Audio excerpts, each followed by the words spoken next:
Bonjour Charlotte. Bonjour. Hier, Nathalie Stéphan, la mère de la petite Vanille, cette fillette d'1 an, tuée et placée dans une benne à vêtements, a donc fait l'objet de nouvelles révélations glaçantes. Elle a parlé aux enquêteurs et au cours de sa garde à vue, elle a avoué avoir programmé la mort de la fillette depuis 2 mois. Comble de l'horreur, elle aurait choisi ce vendredi pour passer à l'acte car il s'agissait de l'anniversaire de la petite Vanille qui fêtait ses 1 an. L'idée a commencé à germer dans son esprit en décembre dernier quand la mère de famille a appris qu'elle avait plus que 2 mois pour quitter le foyer où elle était hébergée à Angers. Une nouvelle qu'elle n'aurait pas supportée, craignant que sans cette solution d'hébergement, elle ne soit plus autorisée à voir sa fille. Alors, pendant 2 mois, la mère de famille souffrant de lourds troubles psychologiques aurait planifié la mort de sa propre fille. Elle aurait d'ailleurs envisagé plusieurs méthodes avant de passer à l'acte le jour même de l'anniversaire de sa fillette. Pourtant, pendant tout ce temps, selon son entourage, Nathalie n'a montré aucun signe inquiétant. Les accompagnants de foyer racontent même qu'elle s'investissait de plus en plus dans l'éducation de Vanille. Pour les services sociaux, rien ne pouvait laisser présager un tel drame. Nathalie Stéphan avait décidé de donner la mort à son enfant. Ce soir, le procureur de la République confirme un acte prémédité. Vanille est morte vendredi, le jour de ses 1 an, étouffée par du scotch dans un parc d'Angers. La mère de la fillette placée en famille d'accueil préparait l'assassinat depuis le mois de décembre. Aucun signe ne nous permettait de penser que ce passage à l'acte était envisagé par la maman. Au contraire, les éducateurs décrivent une évolution positive d'une maman qui s'investissait de plus en plus dans le lien. C'était aussi un des enjeux de la mesure éducative. Des signes encourageants pour cette femme de 39 ans au suivi psychiatrique très strict. Récemment, le juge avait allongé les gardes accordés à la mère de l'enfant, 1 jour et 1 nuit par semaine. Mais Nathalie Stéphan, qui vit dans ce centre pour mères isolées, aurait été paniquée par la fin de son droit d'hébergement. Indétectable selon le département en charge de la fillette. Les services qui sont extrêmement choqués par cette situation, vous en doutez bien, ont suivi toutes les procédures et Dieu sait si depuis 2004 nous avons revu toutes les procédures ici en Maine-et-Loire pour le signalement, la prise en charge des enfants et le maintien, quand cela est possible, du lien parent-enfant. Ce matin, le secrétaire d'État chargé de l'enfance a demandé l'ouverture d'une enquête et interroge les conditions d'attribution initiale de la garde. Quand la mère, le père, est toxique pour l'enfant, il faut savoir rompre ce lien parce que c'est ça qui est de l'intérêt supérieur de l'enfant. Retour en direct sur le plateau de la quotidienne de Crimes et Faits divers. Maître Laurence Maillard, bonjour. Bonjour. Merci d'être en direct avec nous. Vous êtes avocate spécialisée en droit de la famille. Vous allez tenter de nous éclairer dans un instant sur ce dossier. Auparavant, avec vous, Charlotte Durand, je voudrais qu'on revienne sur ce qui s'est passé avec cette mère de famille qui a donc expliqué les raisons de son geste. Un geste, on le sait aujourd'hui, qui était prémédité. Tout a commencé le 3 décembre dernier, quand Nathalie a appris qu'elle devait quitter le foyer maternel dans lequel elle était hébergée à Angers. Désemparée, la mère de famille se serait alors mise en tête de tuer Vanille. Elle a expliqué qu'elle avait peur de ne plus être autorisée à la voir et que la petite fille n'est plus personne. La date butoir à laquelle Nathalie devait quitter le centre d'hébergement était fixée au 10 février. La mère de famille est passée à l'acte donc le 7 février, le jour même de l'anniversaire de Vanille, qui fêtait ses 1 an. Oui, l'hébergement de la mère de famille avait d'ailleurs déjà été prolongé en raison de sa fragilité psychologique. Oui, Nathalie était arrivée au centre maternel d'Angers le 31 janvier 2019 alors qu'elle était en toute fin de grossesse. Elle devait quitter l'établissement au bout de 4 mois, mais en mars, alors que Vanille était âgée de seulement quelques semaines, Nathalie aurait tenté de mettre fin à ses jours en avalant des médicaments. Son séjour avait alors été prolongé exceptionnellement. Vanille avait été placée dans un foyer, mais au fil des semaines, Nathalie Stéphan aurait prouvé sa fiabilité, si bien que le juge des enfants lui avait octroyé des moments de visite. Les éducateurs décrivent même l'évolution positive de cette maman qui semblait s'investir de plus en plus avec Vanille. Alors, ce qui est assez terrible également dans cette histoire, c'est que la mère de famille a donné des détails glaçants sur son crime. Oui, devant les enquêteurs, Nathalie a raconté froidement et sans exprimer de regret avoir, selon ses propres mots, fait partir sa fille vendredi dans l'après-midi. Elle l'aurait étouffée à l'abri des recarts dans un parc d'Angers en utilisant du scotch et ses mains. 2 personnes, selon elle, seraient même passées à proximité sans rien voir de cette scène. La mère de famille aurait ensuite déposé le corps de Vanille dans une benne à vêtements. Elle pensait qu'il serait rapidement découvert. L'autopsie pratiquée hier a d'ailleurs confirmé la mort par étouffement de la petite fille. Maître Laurence Mayer, avocate spécialisée en droit de la famille, on entendait le procureur dimanche, je crois, dans une de ses conférences de presse, dire qu'au fond, il n'y avait pas d'erreur de la part des services sociaux dans cette histoire. Est-ce que vous êtes d'accord avec ça ? Je dirais que, a posteriori, il est facile de dire qu'il y a eu des erreurs. C'est évident. Mais le problème, je ne connais pas le dossier, est-ce que la dangerosité de cette dame pouvait être ou non détectée? C'est la question.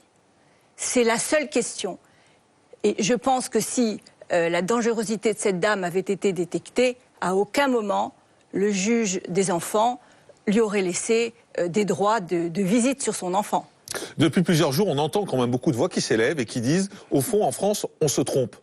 On met en avant les liens familiaux plutôt que la sécurité des enfants. Et les liens familiaux seraient plus forts, au fond, parce qu'on dit, il ne faut pas couper un enfant de son père, il ne faut pas couper un enfant de sa mère, même s'il y a quelques petits risques. Est-ce que, vous qui êtes spécialiste, est-ce que vous avez aussi le sentiment qu'il y a peut-être une erreur de stratégie dans tout ça ?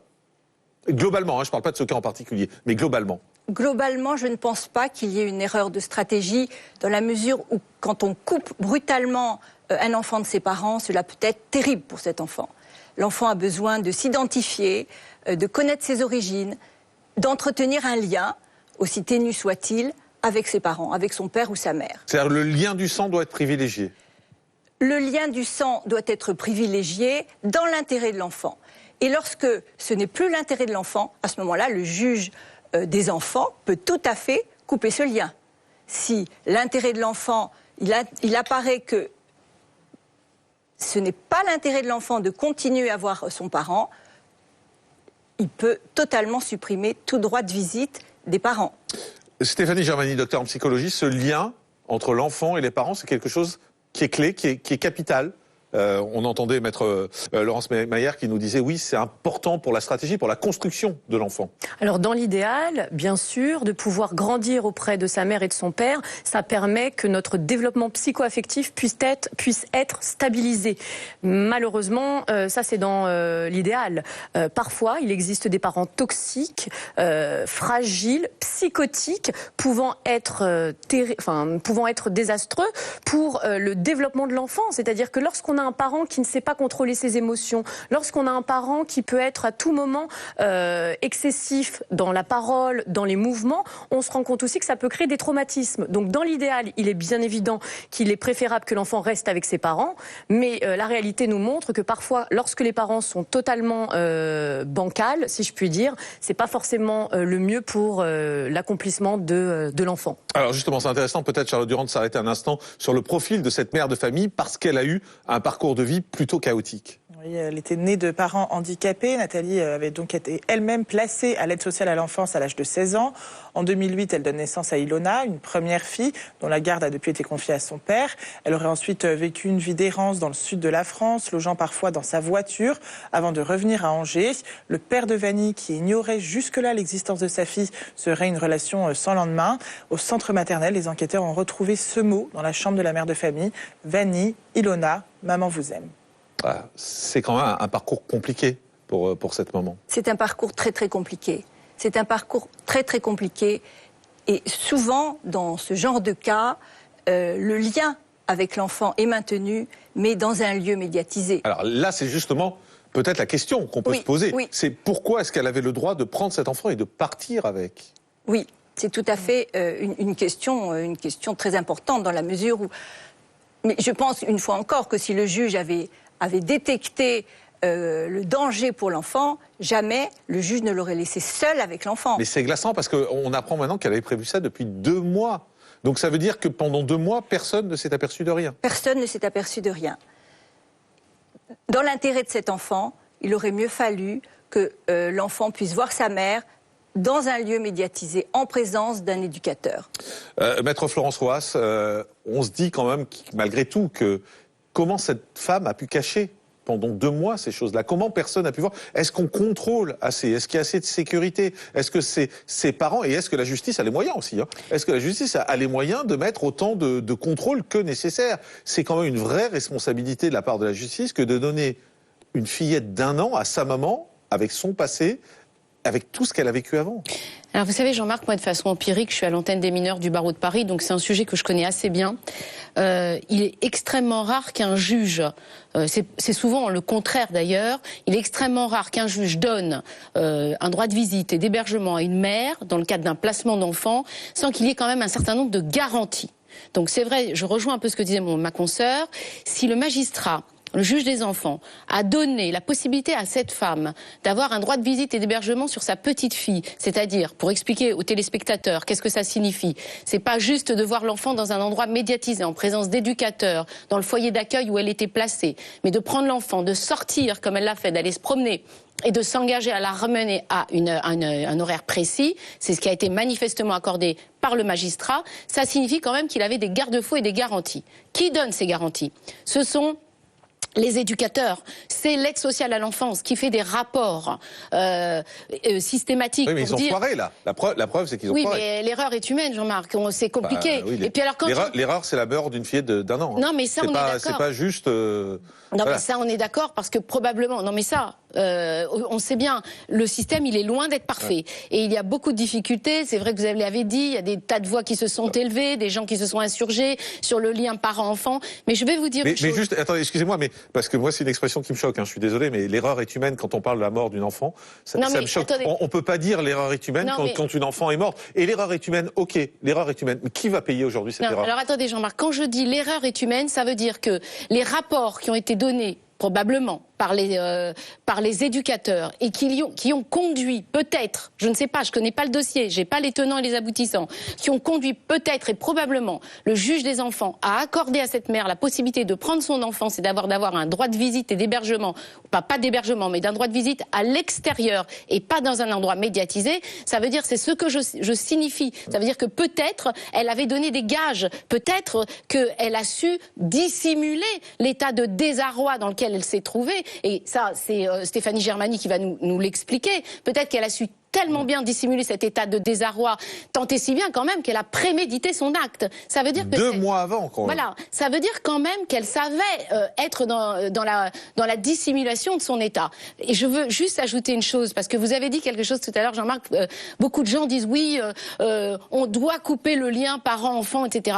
Mais il faut bien que les gens le sachent, c'est que dans le cadre de l'enfance en danger, puisque le juge des enfants est saisi lorsque l'enfant est en danger, les magistrats ont plutôt tendance à avoir une conduite à protéger l'enfant à l'extrême, le placer en famille d'accueil, en foyer, faire en sorte que l'enfant soit visité dans un endroit médiatisé en présence des éducateurs. Et c'est extrêmement rare, quand il y a un passé, comme le décrivait Charlotte Durand tout à l'heure, c'est extrêmement rare qu'il soit accordé un droit de visite à l'extérieur. C'est donné au compte-gouttes.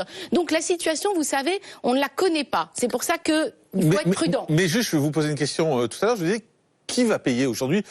Je reprends votre expression, l'erreur est humaine. Ok, l'erreur est humaine. Nous, quand on fait des erreurs, on va devant la justice. Voilà. Est-ce que là, dans un cas comme celui-là, il y a quelqu'un qui peut être amené devant la justice?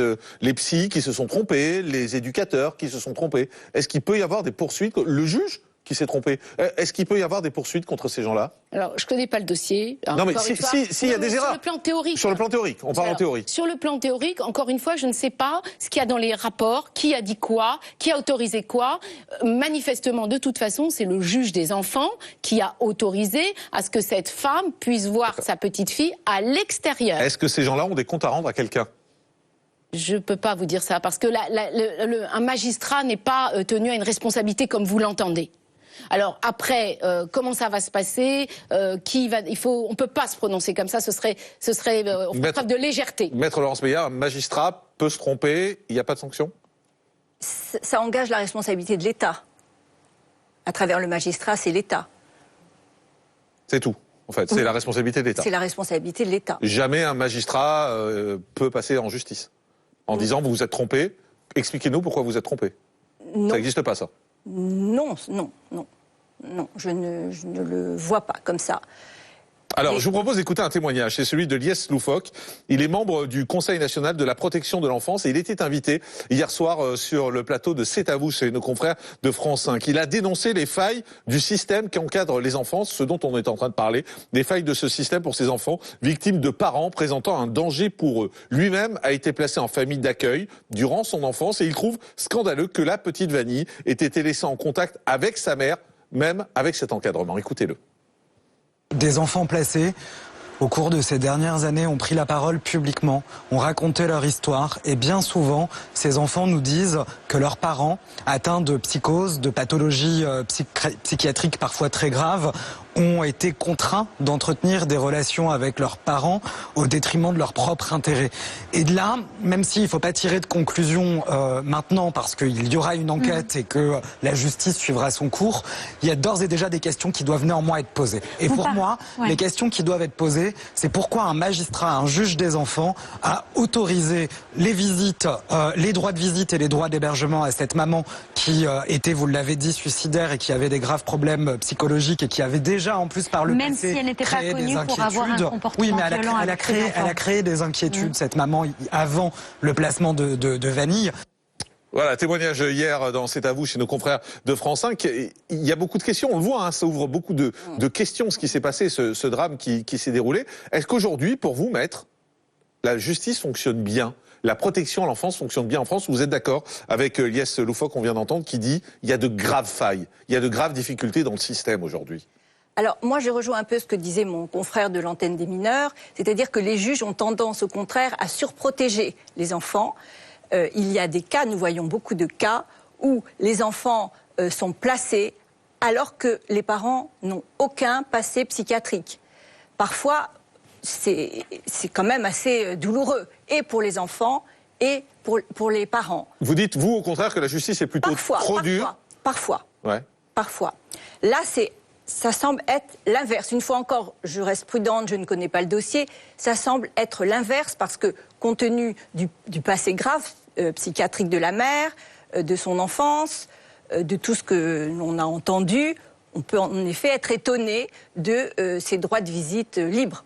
Stéphanie Germani, docteur en psychologie, ça vous étonne aussi ces droits de visite libres, compte tenu du passé dont on parlait tout à l'heure, de cette maman, compte tenu de tout ce qu'elle a vécu? Alors oui, ça m'étonne, et en même temps, je ne suis pas surprise. Pourquoi? Parce que lorsqu'on travaille avec les intervenants du monde social, les soignants, on se rend compte qu'il y a un fantasme très fort autour de la figure maternelle. La mère, c'est le Graal. Un père qui est connu pour des troubles psychiatriques, tout de suite, on va dire, il est dangereux.